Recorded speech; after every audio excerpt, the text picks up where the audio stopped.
बात करूंगा जिनकी बातें सुनकर आपके मन में एक ऐसी लौ जगेगी कि आप ही अपने भाग्य विधाता हैं और इस देश के भाग्य विधाता भी आपको ही बनना होगा और आप बन सकते हैं। तो कैसे बने हम एक आदर्श भारतीय और एक महान देश? CNBC आवाज की एक खास पहल। कौन है भारत भाग्य विधाता? एक तलाश वल्लभ भंसाली के साथ। ये है TVA टीम और आप देख रहे हैं CNBC आवाज। कैपिटल रिपोर्ट के प्रायोजक हैं SBI life insurance future guaranteed और Flipkart.com, the online mega store.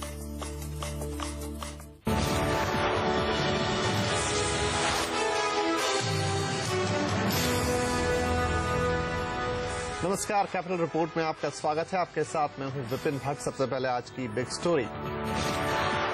Airline कंपनियों को आज बड़ी राहत मिल गई है। अब वो बिना सेल्स टैक्स चुकाए सीधे ATF इंपोर्ट कर पाएंगी, यानी वो अपना ईंधन बिल 20% तक कम कर सकती हैं। लेकिन क्या ATF का इंपोर्ट इतना आसान रहने वाला है? क्या सचमुच एयरलाइन कंपनियां पूरे तामझाम के बाद पैसे बचा पाएंगी? इन सवालों का जवाब मिलना है और हम भी इस पर खास चर्चा कर रहे हैं। लेकिन इस बीच एयरलाइन शेयरों ने जरूर 10% से ज्यादा की उड़ान भर ली है। खुशखबरी ये भी है कि विदेशी एयरलाइंस के निवेश को भी इजाजत जल्द मिल सकती है। इस खबर पर जाने से पहले देखते हैं कुछ और हेडलाइंस। 3 साल में सबसे कम रह सकती है इस वित्त वर्ष की GDP। सरकार ने ग्रोथ अनुमान घटाकर 7% से भी कम किया। GDP अनुमान घटने से बाजार की रैली पर लगा ब्रेक। सेंसेक्स निफ्टी ½ % नीचे आए। वित्त मंत्री 16 मार्च को पेश करेंगे आम बजट। 14 मार्च को आएगा रेल बजट। सरकार ने तारीखों का ऐलान किया। सस्ते हो सकते हैं unit linked insurance product. IRDA chairman J. Harinarayan ने खास मुलाकात में बताया। गारंटीड NAV प्रोडक्ट की हो रही है समीक्षा। और अब 4 महीने पहले बुक कराया जा सकेगा रेलवे का टिकट। रेलवे ने एडवांस रिजर्वेशन पीरियड 90 दिन से बढ़ाकर 120 दिन किया।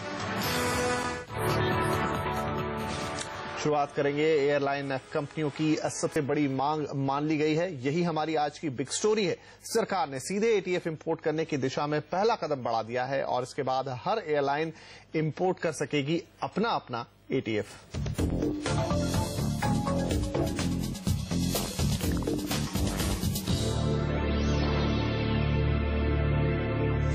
आखिर आज ग्रुप ऑफ मिनिस्टर्स ने एविएशन कंपनियों को सीधे एयर टरबाइन फ्यूल यानी ATF इंपोर्ट करने की मंजूरी दे दी है। अब इसे अंतिम मंजूरी के लिए कैबिनेट के पास भेजा जाएगा।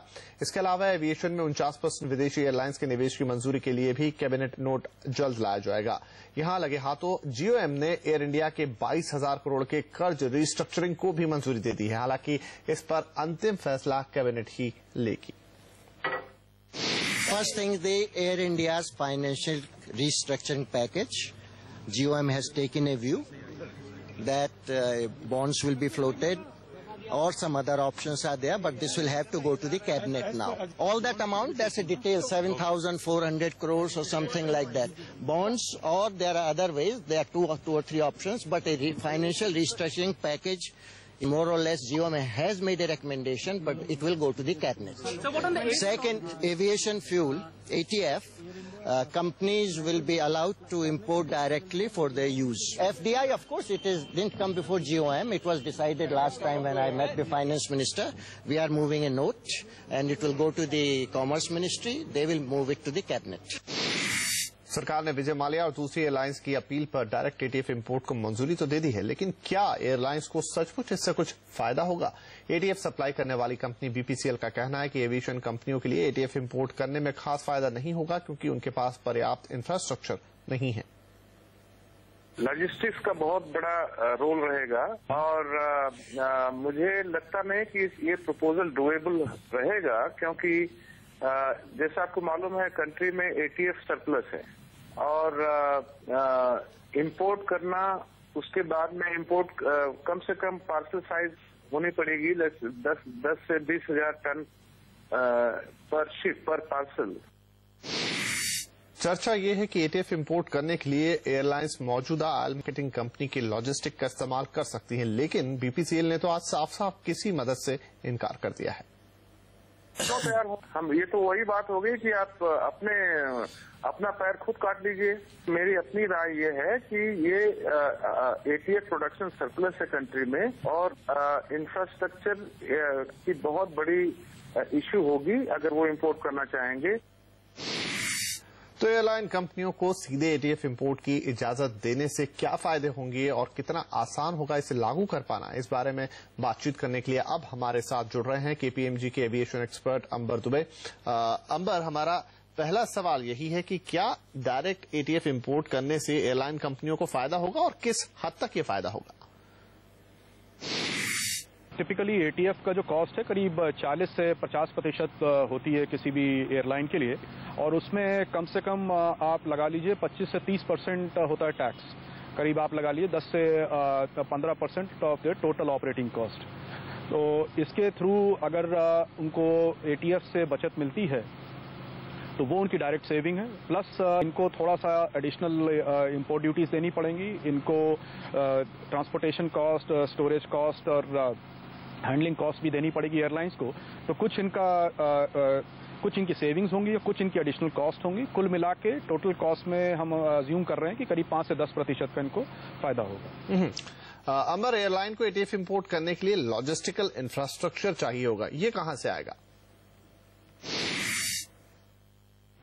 शॉर्ट टर्म में ये इंफ्रास्ट्रक्चर तो इनको डिपेंड करना पड़ेगा ऑयल कंपनीज के ऊपर ही, जो अपने स्टेट रन ऑयल कंपनीज हैं, बिकॉज जो शिप से उसको तेल को लाया जाएगा फॉरेन सप्लायर से, उसको फिर अपने पोर्ट से लेकर सारे एयरपोर्ट्स तक ट्रांसफर करना, फिर विद इन द एयरपोर्ट जो एयर साइड हम कहते हैं वहां पर right up to the wing tip of the aircraft, वो सब इंफ्रास्ट्रक्चर इस वक्त फिलहाल सिर्फ ऑयल कंपनीज के पास है, और वो भी काफी कॉस्टली इंफ्रास्ट्रक्चर है। सो किसी भी एयरलाइन के लिए इस पूरे इंफ्रास्ट्रक्चर को डुप्लीकेट करना इज नियर इम्पॉसिबल। सो हम आगे देखेंगे कि काफी कुछ will see some new collaborations happening और न्यू मॉडल डेवलपिंग। एक नया मॉडल आएगा जिसमें कि एयरलाइंस, ऑयल कंपनीज और logistics companies will collaborate and do business together. तो इन द शॉर्ट रन इनको ऑयल कंपनीज पे ही डिपेंड करना पड़ेगा। अंबर, अगर मान लें कि तेल कंपनियों ने अपनी फैसिलिटीज का इस्तेमाल करवाने से या करने से मना कर दिया, तो ऐसे में फिर एयरलाइंस के सामने क्या ऑप्शन बचते हैं?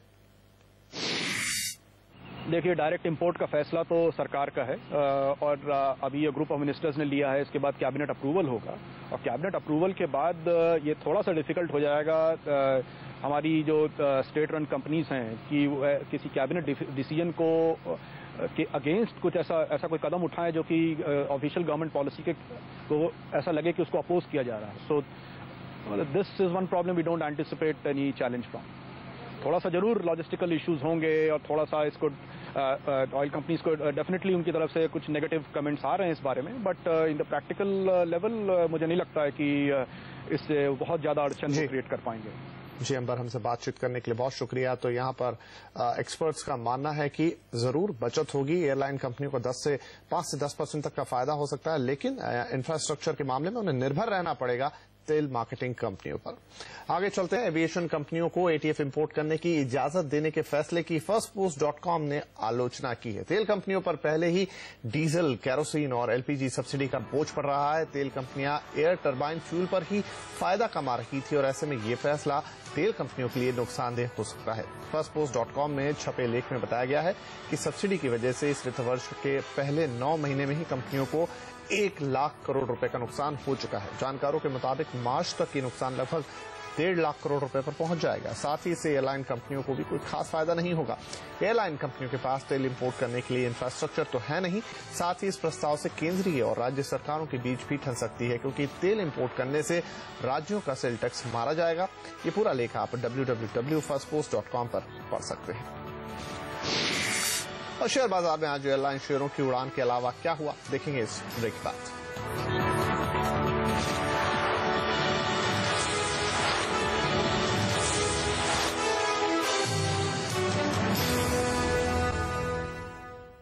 We believe in progress that shines like silver. Hedge your risk on MCX. MCX. Trade with trust.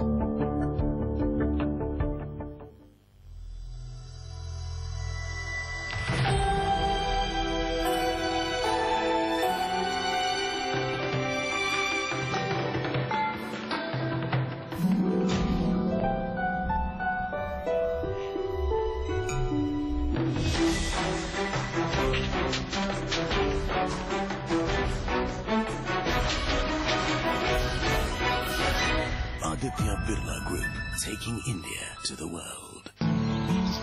गिर का जंगल, भारत का एकमात्र जंगल जहां राज करते हैं 400 से भी ज्यादा